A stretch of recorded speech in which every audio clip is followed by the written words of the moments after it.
Well, Bungie were back again this week with another big blog post of information related to changes coming in Lightfall. This time, the sandbox team were bringing the latest information related to abilities and changes coming our way in only a few short weeks' time. Well, if you're new around here or find this useful, don't forget to hit that subscribe button down below for all the latest Destiny 2 content and turn on notifications by hitting that bell. Okay, let's dive right into that information from Bungie. And they say Destiny 2's newest damage type, Strand, is arriving in Lightfall, and we are beyond excited for you to play around with it, but that is not why we are here today. No, we don't have any additional Strand gameplay details to share just yet. Instead, we're going to be talking about some general ability updates and quality of life changes we're making in Lightfall and beyond. So first of all, we've got the road travelled and the path ahead. So with the release of Arc 3.0 alongside Season of Plunder, we completed moving all three light subclasses to the Subclass 3.0 system, and these updated subclasses allow players more customization and build crafting capabilities than ever before. Well, now that all of the 3.0 subclasses are out there in the wild, we have some tuning work to do on various systems connected to the subclasses. One such system is our core character stats, and the amount of ability regeneration that the discipline, strength and class ability specific stats provide hasn't been meaningfully touched since the launch of Shadowkeep, and since then, across aspects, fragments, exotic armor mods and weapon perks, there's a variety of ways to have powerful abilities with very high uptime. This has resulted in some PvE activities losing the tension that made them special and introduced some additional noise into the Crucible.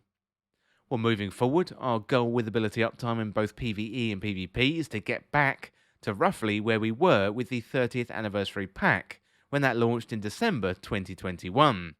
We're making some changes to ability energy economy in Lightfall and subsequent seasons to correct ability uptime, while still rewarding players for investing in build crafting and fine-tuning their guarding into the perfect monster slayer machine.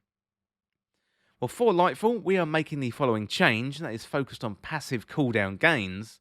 So rescale the efficiency of discipline, strength and each class ability stat on grenade, melee and class ability regeneration rates.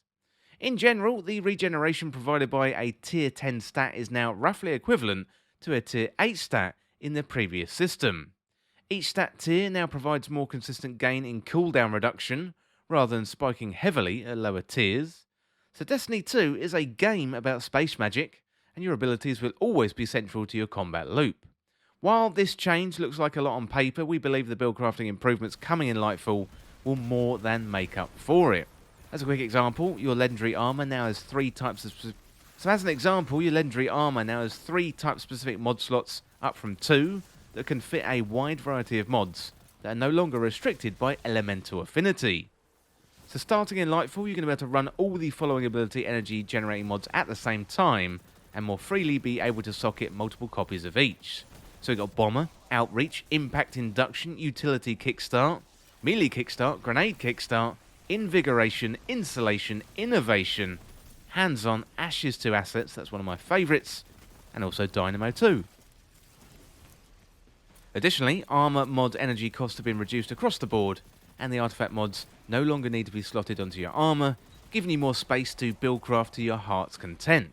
In fact, so much is changing and being added in Lightfall that we expect players to find a unique combination of mods and perks that we didn't anticipate.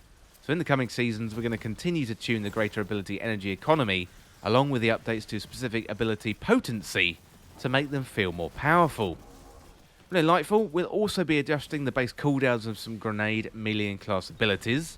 We're going to provide more detailed information in the patch notes when Lightfall goes live.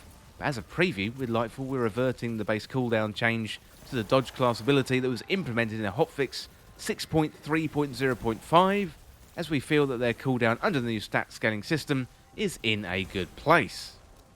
So Marksman's dodge base cooldown reduced from 34 seconds to 29 seconds, and Gambler's dodge base cooldown reduced from 46 seconds to 38 seconds. Okay, next up, when in Rome. So with the 30th anniversary release in December 2021, we split super regeneration times into separate tiers based on the damage potential of each super, with roaming supers generally having longer cooldowns than the one-off supers. So while we still believe that the gradient of cooldown times based on each super potency is healthier for the game, We also recognise that roaming supers have taken a backseat in PvE content, particularly at higher difficulties, where neutral game options have grown more capable of clearing groups of enemies with subclass 3.0 keywords. So we're working to address the problem, and we don't have a full suite of changes ready just yet. As a first step, in Lightfall we're increasing the maximum number of orbs of power that roaming supers can generate from 5 to 7. We're reducing the number of orbs that burst supers create from 7 to 5. We believe the split more cleanly reinforces the gameplay role of these types of supers, and it still provides space for burst supers to shine in combat. With future releases we plan to do a larger tuning pass to balance roaming super performance in higher tier content. So we're also making a change to only 3 supers in our longest cooldown tier, reducing their base cooldown by 1 tier, so Hammer of Soul, Daybreak and Spectral Blades, or the base cooldown reduced from 10.25 to 9.16. We'd also like to take this opportunity to detail a few ability-specific tuning changes coming with Lightfall, and this is not a comprehensive list, which as always will be found in the patch notes, but it represents a portion of the major changes that we're making.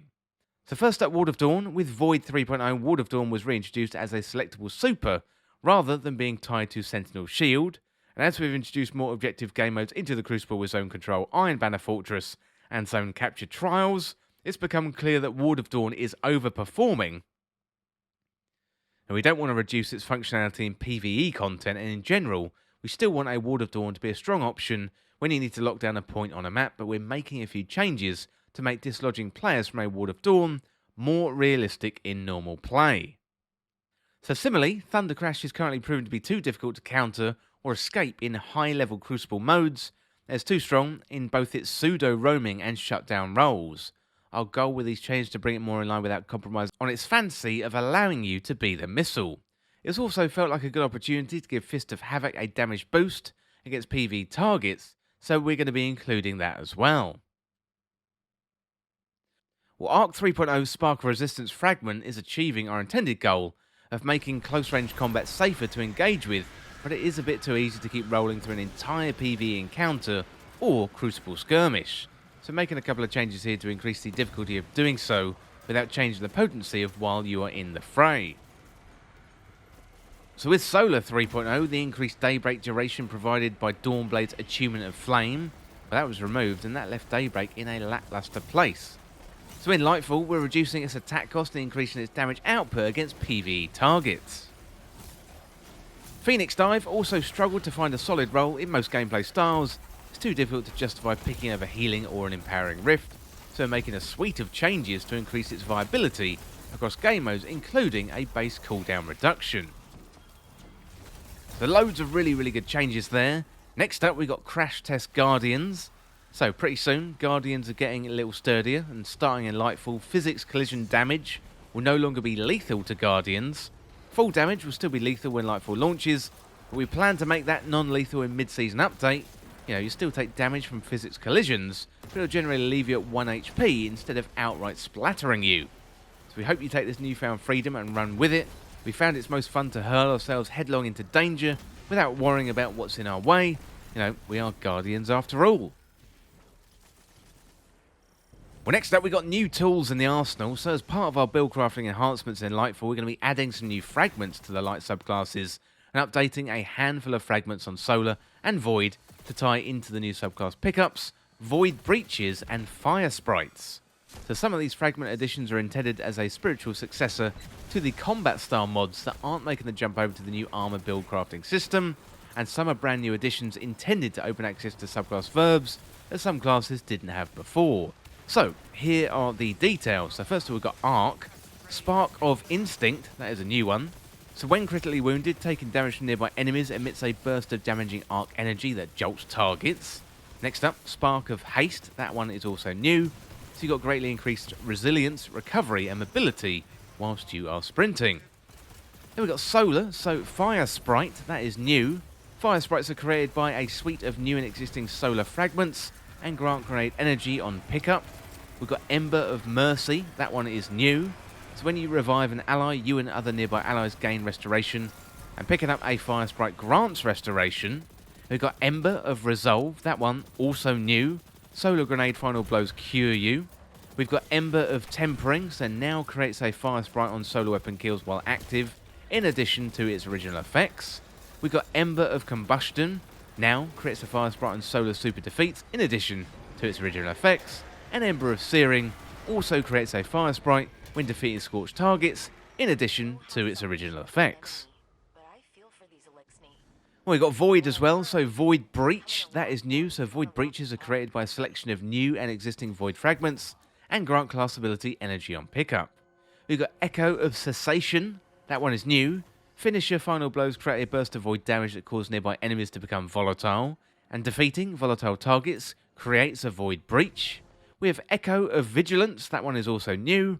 So defeating a target when your shield are depleted grants you a temporary Void Overshield. We have Echo of Domineering, so that one now creates a Void Breach. Echo of Harvest also creates a Void Breach. Echo of Starvation also creates a Void Breach. So in case you missed the build crafting update from a couple of weeks back, we've also added ways for your subclass keywords to counter champions. And while we still expect weapons and seasonal artifact mods to be the primary way you encounter champions in high-level PvE content, we found the subclass keywords are a solid complement to round out your loadouts to get your fire team out of a tight spot when an unstoppable champion is barreling towards you. We're going to be keeping an eye on this when it goes live, and we're excited to see players use it. Well, that is loads of information there about abilities, and let me know in the comments what you think about these ability changes. So we've got loads of really new stuff coming to Lightfall. It really feels like Destiny 3.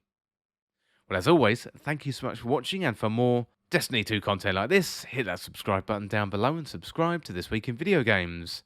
Or you can check me out on Twitter at TWIVG Podcast. If you enjoyed this video, found it useful, liking and sharing the video would really help me out. Otherwise, check out the other videos on the channel. Thanks again. See you soon.